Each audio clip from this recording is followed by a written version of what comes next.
All right, let's get into some NFL. Johnny Mac is in the house. What's going on, everybody, here on a Monday? We've been counting down the teams chasing the Eagles on Friday's show. The guys got you Houston and Tampa Bay, That's if right. memory serves. Today, we will be taking a look at two teams that are legitimate teams that could chase the Eagles. They are Pittsburgh and Minnesota. We will dive into all the Eagles stuff. John McMullen is previewing training camp right now on our website, 973ESPN.com. You can look at his Eagles training camp previews leading you up to July 25th when the Eagles will be back at training camp. And, Pete, we talked about it, John. In 1 month from today, the Eagles will be playing preseason football games. And who doesn't love preseason football games? You know, we always get excited for the first one, and then we're ready for them to end. Yeah, I agree with that. And I think it's only gotten worse over the past few years. I think it's become less and less of a thing in coaches' minds.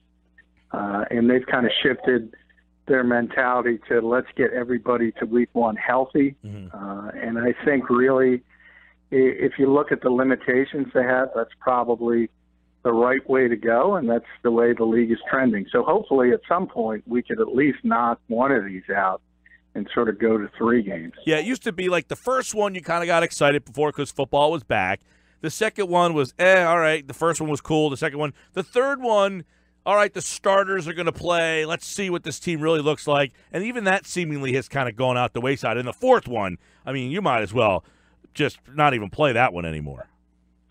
Yeah, and remember, they eliminated the one cut down. So it's even worse than it was in the past, where you had to sort of play some starters just to get through the game. But now you have the full, essentially 90-man roster until you got to go all the way down to 53. So that last preseason game, you might see a handful of starters, and that's it. Yeah, so we are a month away from the first preseason game. We're just a couple of weeks away from Eagles training camp, and I know that you've been writing about the training camp previews, quarterbacks, running backs, wide receivers, and tight ends. You can read that at 973ESPN.com. We've been counting down the teams that are chasing the Eagles as we get ready for training camp, and a couple of them that we're going to look at today, guys, is two teams, John, you would think both have Super Bowl aspirations, Pittsburgh and Minnesota. Yeah, I mean, they're two of the most loaded teams in football. I think you could say easily it's probably two of the top 5 rosters in football.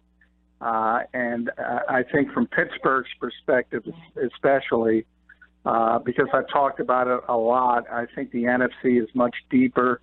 And there's a lot of competition on that side. So I think a lot of things can happen. On the AFC side, I think you have New England, obviously, and you have Pittsburgh and maybe Jacksonville, and that's it. So I think the Steelers are, again, going to be significant Super Bowl contenders. All right, let's start with those Pittsburgh Steelers. Ben Roethlisberger is back for another season. He's got, the best receiver, some think, in football in Brown. They've got Bell in the backfield, although they're still trying to get a deal done with him. Is their window on the offensive side of the ball shrinking with those veteran players that we just mentioned? Well, I think a little bit because Ben is getting older. So anytime you have a dominant quarterback, a Hall of Fame quarterback, he's entering his 15th year. So from that standpoint, the window is getting smaller and smaller. But if you look at the rest of the unit, as far as talent goes, you mentioned Le'Veon Bell. He might be the most well-rounded running back in football. He's going to be in. It's just a matter if they can get a long-term deal done this month. You mentioned Antonio Brown. I think he's the best receiver in football. And then you have a great compliment in his rookie year. He's only going to get better in Juju Smith-Schuster. And so, I mean, when it comes to talent on the offensive side of the ball, very few teams can match the Pittsburgh Steelers.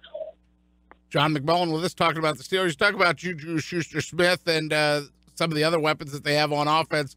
How do you think they balance their offensive line right now? Is that a strength or weakness for the Steelers?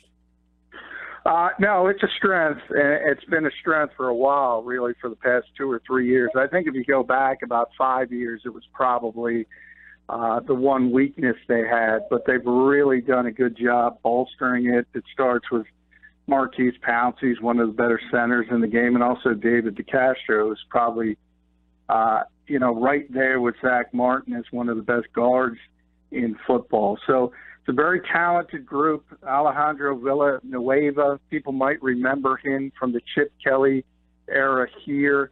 The Eagles tried to make him into a 3-4 defensive end, and he sort of has developed into an offensive lineman in Pittsburgh. Very interesting story. So overall, that offensive line is certainly one of the top 10 in the NFL. Is Marcus Gilbert one of their big question marks, though? He had a tough year last year.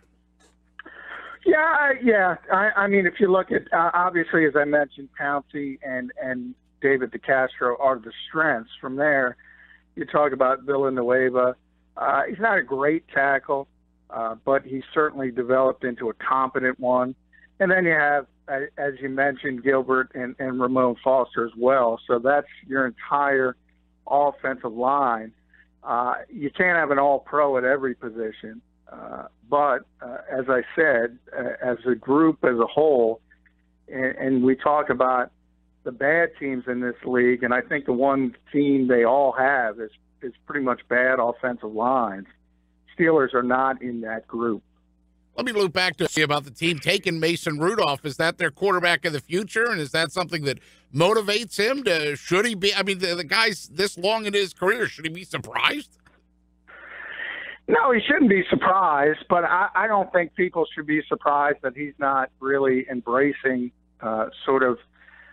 developing his heir apparent. I mean, he still thinks he's got a long time to play.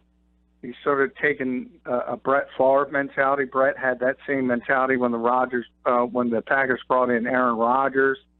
And it's always an interesting sort of dilemma for veteran players in this league, because to be, sort of labeled a professional, you have to embrace bringing along the guy who's supposed to replace you. And that's kind of against human nature. So I never blame it. And then the second part is, hey, Mason Rudolph, maybe he will be the next great quarterback in Pittsburgh, but he's a third-round pick. There's no guarantee he's going to be a good quarterback in this league. And when you're talking about a Hall of Fame quarterback like Ben Roethlisberger, you ride that until you can't ride it any longer. So I don't think they're worried about Mason Rudolph right now. They're crossing their fingers that he might be able to develop down the line. But this is Big Ben's team. No doubt. And Johnny Mac's with us here, John McMullen, at JF McMullen on Twitter, counting down the teams that are chasing the Eagles for the Lombardi Trophy. When we think of the Steelers, a lot of times we think of defense, though, John. And, it looks like their defense is, when you look at Pittsburgh, are they a offensive identity or a defensive identity? Yeah, no question, offensive identity. That is, if you think about the great Steelers teams, the Terry Bradshaw teams, the 4 Super Bowls, that was the defense.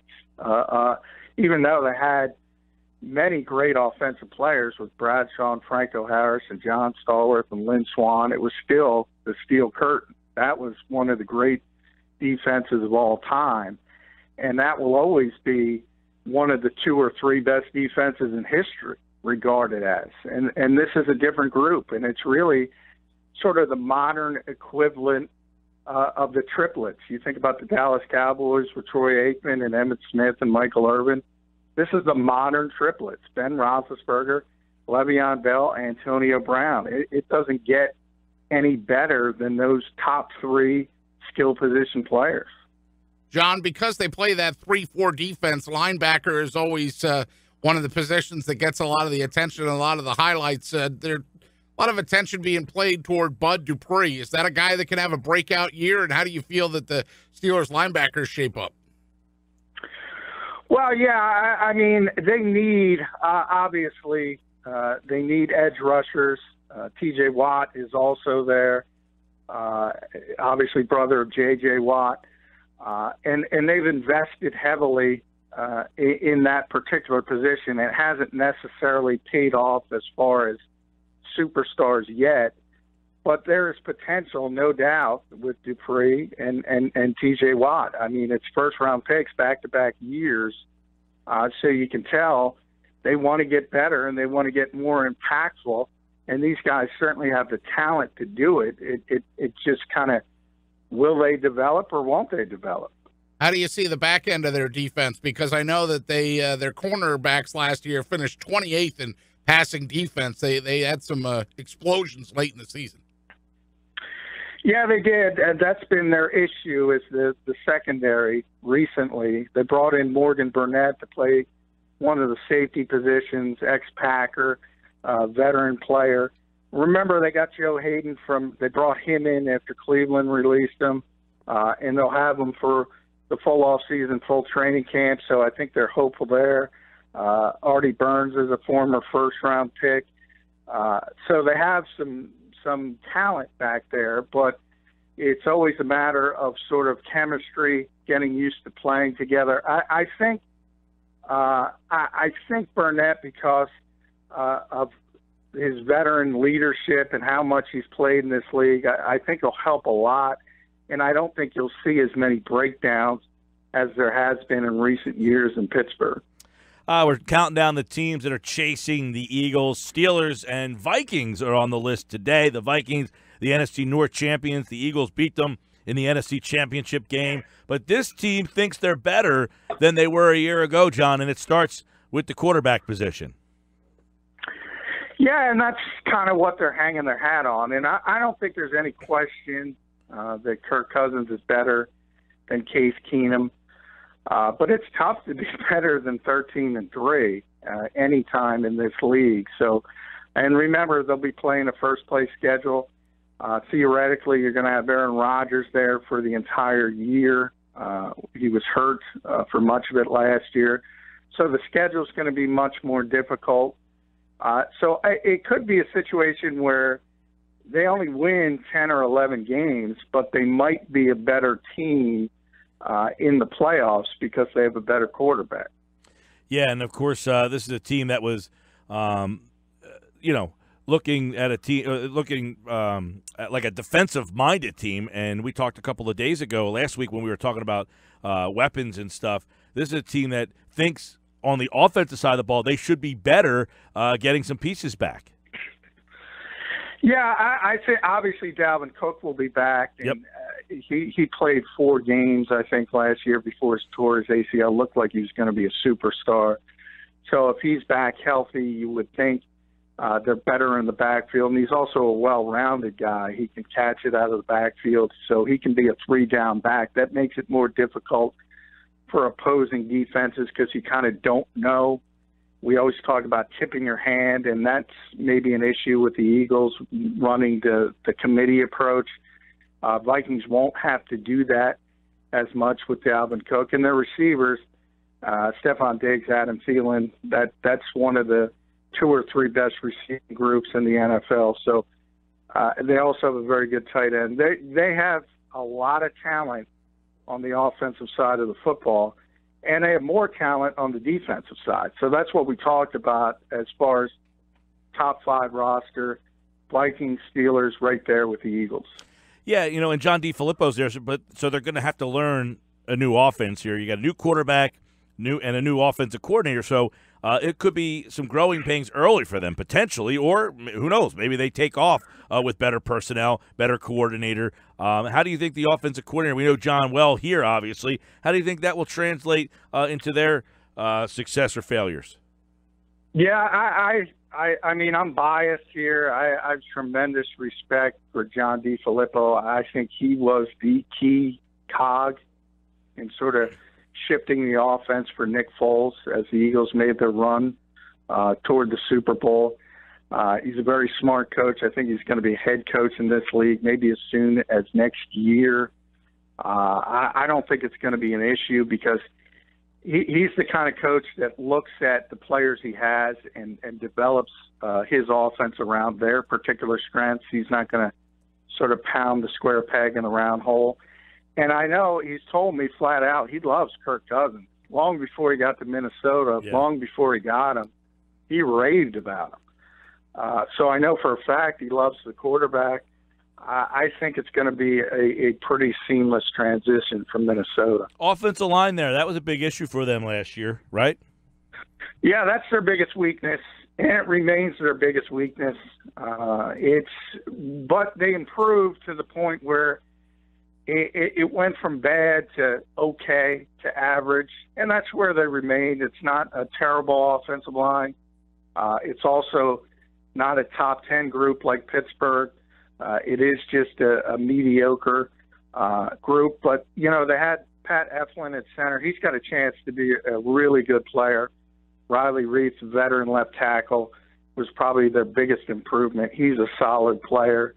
But, yeah, if you look at one aspect of that team that isn't really, really good, it's the offensive line. John McMullen with us as we preview the teams that are chasing the Eagles, including NFC North this week. So we're talking Minnesota Vikings, the base defense, John, a 4-3 defense, a defense that won them 13 games last year. How do you size up the Vikings defense? Well, they were number 1 in the NFL, and they're going to be top 5 again. I mean, they're loaded at every level. They have a difference maker at every level of the defense. They have one of the best 5 pass rushers in the league, Everson Griffin. They have one of the best nose tackles, Linval Joseph. They have a great young defensive end, Danielle Hunter. And then they brought in Sheldon Richardson. So that might be the best defensive line in football. At linebacker, they have Anthony Barr and Eric Kendricks. In the defensive backfield, they have 2 All-Pros, Xavier Rhodes, a corner, Harrison Smith, who's the best safety in football. It's between them and Jacksonville for the best defense in the NFL. Eric Kendricks, how important do you think he is to Minnesota's success, and what kind of player is he?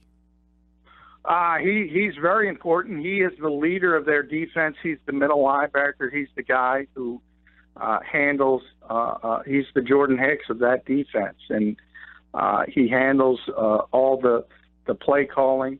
He's a 3-down linebacker. He's far more instinctive than his brother, but he's just as athletic. He's a great linebacker. And then you talked about Harrison Smith at safety. What does he bring to the table? Well, he might be the most versatile safety in football. He can do everything. He can cover man-to-man. He can blitz. He can play on the edge. He can play in the slot. He can play as an extra linebacker. He was a linebacker at one time. Right, he's kind of a hybrid, at Notre Dame. Yeah, so he's very Malcolm Jenkins-ish as far as the Vikings moving him around, and even more talented. I mean, he is the best safety in the NFL right now. Well, you know me, John. I always like to throw a kicker question in. This Daniel Carlson, did they need to bring a guy in from Auburn? Did they need to waste a draft pick on a kicker? Yeah, well, I mean, people I never advocate taking a draft pick on a kicker, but it's evident when you do, you want him to make the team. It's no guarantee. Kai Forbath is the veteran there. He's okay. He's not great. He's not terrible. But clearly they want Carlson to take over and be the kicker. But remember, Jake Elliott's a perfect example. Cincinnati drafted him, but he got outkicked, luckily for the Eagles, in training camp. And it was a true competition, and they put him on the practice squad, and the rest is history. The Eagles got him, and he'll probably be the kicker here for a long time. So it's not a guarantee he's going to be the kicker because, as I said, Forbath is a veteran guy. He's not going to make a ton of mistakes. But it's clear the Vikings would like a guy with a little more leg strength. And Carlson's got that in spades. He's got a very, very strong leg. John McMullen with us as we preview the teams that are chasing the Eagles. We'll preview a couple more tomorrow, John, in Baltimore and the Lions as we continue to do AFC and NFC North. But while we have you, John, we'll ask you a couple NFL questions, too, starting with the fact that the Panthers sale is official. And almost a minute after it was official, the COO, a female COO, announced she was stepping down. Yeah, well, I mean, there are obviously some issues. Jerry Richardson obviously sold the the Panthers because he was forced to, essentially, because of some allegations. And he also sent out sort of a goodbye, and he didn't mention any of the allegations. So people are a little upset about that. But David Tepper will take over, former minority partner with the Steelers, obviously very well-heeled financially. So we'll see how it goes. I mean, the one thing about the Panthers is Jerry Richardson was the only owner who was once a player. So that was always an interesting dichotomy that organization had. Now, obviously, it no longer exists.